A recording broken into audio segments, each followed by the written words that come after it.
कहानी की शुरुआत होती है एक मासूम और बेहद खूबसूरत लड़की से, जिसकी मुस्कुराहट में दुनिया की सारी रोशनी छिपी है। लेकिन वो नहीं जानती थी कि इस बार की बिजनेस ट्रिप उसके लिए सिर्फ एक सफ़र नहीं, बल्कि उसकी ज़िंदगी का सबसे कड़वा सच बनने वाली है। वो अपने पिता के साथ एक विदेशी शहर में जाती है, एक पिता जिस पर भरोसा किया था उसने आंख बंद करके, लेकिन उस भरोसे को उस दिन चकनाचूर कर दिया गया जब उसके पिता ने उसे अपनी मुनाफे की गंदी सौदेबाजी का हिस्सा बना दिया। उसे एक उम्र दराज बिजनेस पार्टनर के पास अकेले भेज दिया। क्या हुआ उस रात? क्या वो सिर्फ एक मीटिंग थी या कुछ और? इस मासूम लड़की की आंखों में जो सवाल थे वो जवाब इस कहानी में छुपे हैं, और आज हम उन्हीं जवाबों को तलाशेंगे इस चुप सी सिसकती कहानी में। तो चलिए शुरू करते हैं इस फिल्म की एक ऐसी कहानी जो आपको झकझोर देगी और सोचने पर मजबूर कर देगी। कहानी की शुरुआत होती है एक चमकती मुस्कान और मासूम आंखों वाली लड़की से। नाम है लिया।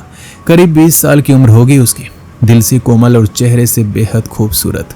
वो अपने पिता के साथ एक बिजनेस ट्रिप पर आई है, एक ऐसा सफ़र जो उसकी ज़िंदगी को बदल देने वाला है। उसके पिता एक मल्टीनेशनल कंपनी के CEO आज एक बहुत ही बड़ी डील साइन करने जा रहे हैं।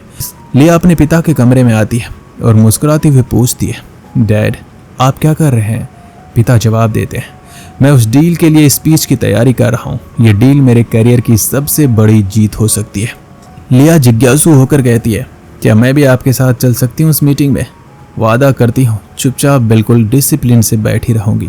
पिता पहले थोड़ा हिचकते हैं, शायद सोचते हैं कि ये मीटिंग सिर्फ बिजनेस के लिए, भावनाओं के लिए नहीं। लेकिन फिर बेटी की मासूम आंखों को देखकर उसका मन पिघल जाता है और वो हामी भर देते हैं। क्या मुझे टाई पहननी चाहिए? पिता मुस्कुराते हुए पूछते हैं। लिया झट से जवाब देती है, नहीं डैड, आप बिना टाई के भी कमाल लगते हैं। पिता मीटिंग के लिए रवाना हो जाते हैं और लिया अपने कमरे में अकेली रह जाती है। कुछ काम नहीं था इसलिए वह पिता के कपड़े तह करती है अपनेपन से, फिर शावर लेती है और खुद को सजाती है जैसे ज़िंदगी से मिलने जा रही हो। उसकी डैड ने उसे रूम से बाहर जाने से मना किया था, शायद किसी अनजाने डर से, लेकिन प्यास की वजह से उसे पानी की बोतल लेने होटल के बाहर जाना पड़ता है। और यहीं से शुरू होता है वो मोड़ जो कहानी को गहराई और रहस्य से भर देता है।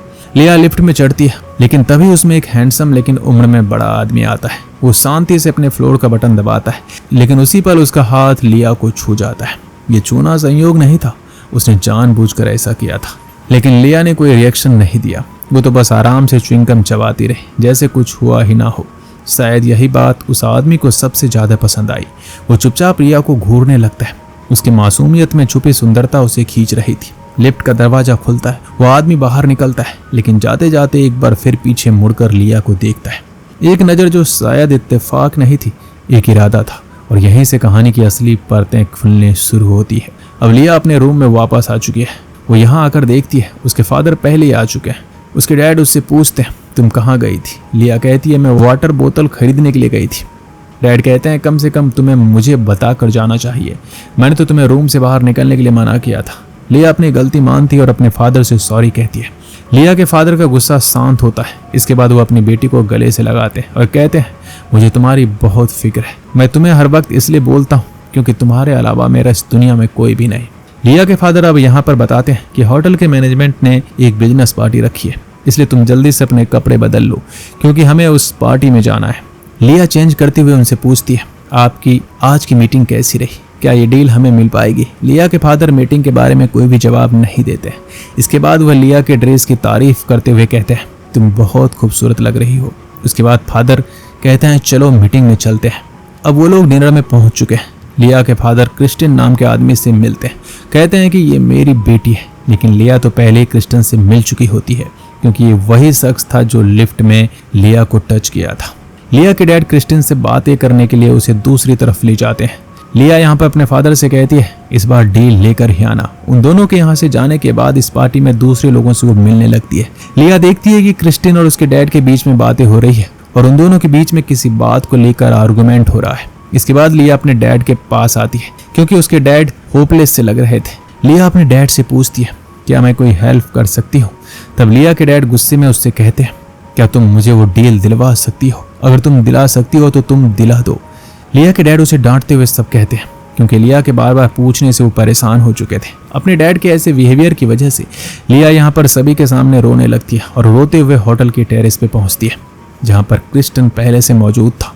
क्रिस्टन पास आकर धीरे से पूछता है, पार्टी तुम्हें कैसी लगी? लिया अपने आंसू छुपाते हुए कहती है, कुछ खास नहीं। उसके शब्दों में ठंड थी, लेकिन उसका दिल अंदर ही अंदर जल रहा था। क्रिस्टन एक सिगरेट सुलगाता है, फिर बिना कुछ कहे अपने गले से मफलर निकालता है और बहुत धीमे से लिया के गले में डाल देता है। ठंड बहुत ही ज्यादा है, बस इतना ही कहता है। लिया कुछ नहीं कहती है, वो बस खड़ी रहती है उस अनकहे स्पर्श के साथ। फिर क्रिस्टन पूछता है, तुम कहाँ रहती हो? लिया थोड़ी देर सोच कर कहती है, पापा बिजनेस के सिलसिले में हर जगह जाते रहते हैं, तो मुझे भी उसके साथ जाना पड़ता है। हम पहले स्विट्जरलैंड में रहते थे और फिर मैंने काफ़ी समय न्यूजीलैंड में बिताया, जो कि पापा का होम टाउन है। क्रिस्टन गौर से उसकी हर बात सुनता है, जैसे पहली बार किसी की रूह से बातें कर रहा हो। इतना ट्रैवल करती हो, कभी अकेलापन महसूस नहीं होता? वो फिर पूछता है। लिया मुस्कुरा कर कहती है, वो मुस्कान जिसमें थोड़ा दर्द था, थोड़ा तजुर्बा छुपा था। कहती है, हर जगह नए लोग मिलते हैं, इसलिए शायद अकेलापन नहीं लगता। दोस्तों, क्रिस्टन वही आदमी था जिसकी एक साइन से लिया के फादर की किस्मत बदल सकती थी। वो एक बड़ी कंपनी का परचेसिंग मैनेजर था और डील तभी फाइनल हो सकती थी जब वो हाँ कहे। शायद इसी वजह से लिया के फादर ने उससे क्रिस्टन के करीब आने दिया, लेकिन लिया को ये सब कुछ अब समझ में आने लगा था।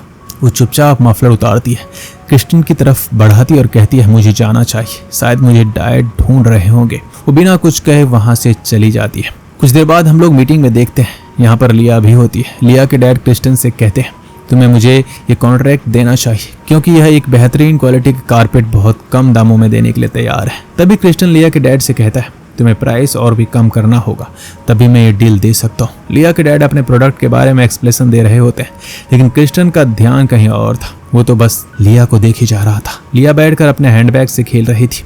वह मीटिंग में बैठकर काफी नर्वस थी, क्योंकि क्रिस्टन भी उसी के साइड में बैठा हुआ था और जैसा कि वह लिया को देख रहा था, उसके इरादे ठीक नहीं लग रहे थे। इसके बाद क्रिस्टन अपने हाथों से लिया को गलत तरीके से टच करने लगता है। लिया को यह सब काफी अजीब लगता है। इसके बाद वो अपने पैर को हटाकर पानी पीते हुए क्रिस्टन की तरफ देखती है। तभी लिया के फादर लिया को देखकर हल्का सा मुस्कुराते हैं। लिया को यह सब समझ में नहीं आता है। इस मीटिंग के खत्म होने के बाद लिया अपने डैड के साथ होटल से बाहर जाती है। यहाँ वो अपने डैड से कहती है, क्रिस्टन थोड़ा अजीब इंसान है डैड, क्या आपको ऐसा नहीं लगता? लिया के डैड पूछते हैं, वो अजीब कैसे है तुम बताओ? क्योंकि बिजनेस वाले लोग ऐसे ही फ्रैंक होते हैं, वो बहुत ही कम समय में लोगों से दोस्ती करना जानते हैं। लिया उनसे कहती है, अपने रूम में जाना चाहती हूँ, लेकिन लिया के डैड उसे जबरदस्ती पार्टी में लेकर जाते हैं। डिनर के बाद यहाँ पर सभी लोग पार्टी और ड्रिंक कर रहे थे। यहाँ पर क्रिस्टन लिया के पास में आकर उसे डांस करने के लिए इन्वाइट करता है।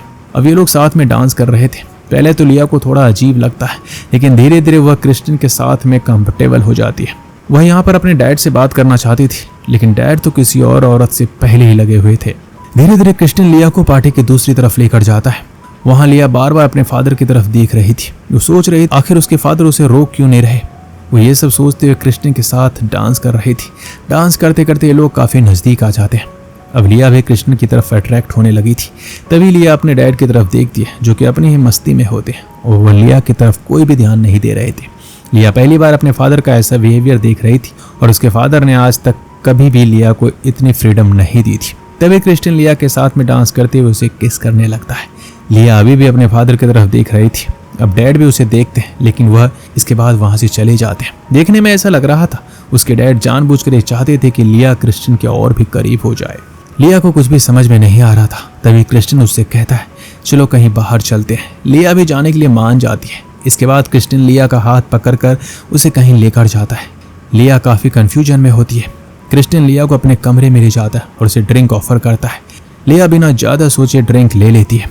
शायद उसे लगा था कि यह सब बस एक दोस्ताना गेस्चर है, लेकिन अगले ही पल क्रिस्टन पीछे से उसके बेहद करीब आ जाता है और धीरे से उसकी गर्दन पर एक किस करता है।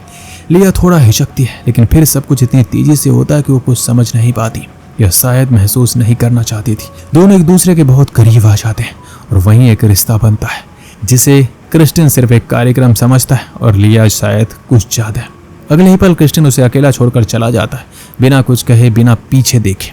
लिया अवाक से बैठी रह जाती है। उसकी आंखों में कई सवाल थे, लेकिन कोई जवाब नहीं था। कुछ देर बाद वो खुद को संभालते हुए पार्टी में जाती है, जहां अभी भी लोग जश्न मना रहे थे। हंसी, शराब, संगीत, पर लिया के दिल में एक सन्नाटा था। उसे अपने डैड की तलाश होती है और जैसे ही वो उन्हें देख उन्हें एक झटका सा लगता है। उसके डैड उसे क्रिस्टन के साथ खुशी खुशी बातें कर रहे थे, जिनसे कुछ घंटे पहले डील के लिए बहस कर रहे थे। अब दोनों हंस रहे थे, जैसे जीत का जश्न मना रहा हो। तभी लिया को समझ में आ जाता है यह सिर्फ एक इत्तेफाक नहीं था, कि उसे क्रिस्टिन के साथ अकेला छोड़ा गया एक सोची समझी चाल थी, एक ऐसी चाल जिसमें एक बेटी की मासूमियत को दांव पर लगाया गया था। फिर भी वह मुस्कुराते हुए अपने पिता के पास जाती है जैसे कुछ हुआ ही ना हो और कहती है, ग्रेट वर्क डैड। उसकी ये मुस्कान नकली थी और उसका दिल अंदर से चिल्ला रहा था। अचानक वो सबके सामने जाकर क्रिस्टिन को किस कर लेती है। शायद उसका ये प्रतिशोध था या फिर एक चीख जो आवाज बनकर निकल पड़ी। पिता चौंक जाते हैं, वो लिया को खींचकर अलग करते हैं जैसे कोई गेम हो। लिया अब और रुकना नहीं चाहती थी, वो वहां से निकल जाती है। आंसू उसके दिल में उतरते जा रहे थे। पिता पीछे पीछे दौड़ते हैं। टैक्सी में बैठने से पहले वो लिया को अपना कोट पहनाते हैं, शायद एक पिता के रूप में आखिरी बार कुछ निभाने की कोशिश करते हैं। उसके पिता कहते हैं, मेरा इस दुनिया में तुम्हारे अलावा कोई नहीं है। लेकिन अब बहुत देर हो चुकी थी। लिया चुपचाप टैक्सी में बैठती है और उस शहर से, उस रिश्ते से, उस दर्द से दूर चली जाती है और ये कहानी यहीं खत्म हो जाती है। लेकिन एक सवाल पीछे छोड़ जाती है, क्या दोस्त लिया का था जो भरोसे में दिल हार बैठी, या फिर उसके पिता का जिसने बेटी के एहसासों की कीमत पर ढील खरीदी, या फिर क्रिस्टिन का जिसने एक मासूम को सिर्फ अपने स्वार्थ के लिए इस्तेमाल किया। अब आप बताइए इस कहानी में सबसे बड़ा दोषी कौन था। दोस्तों मिलते हैं अगली वीडियो में, अपना ख्याल रखिएगा।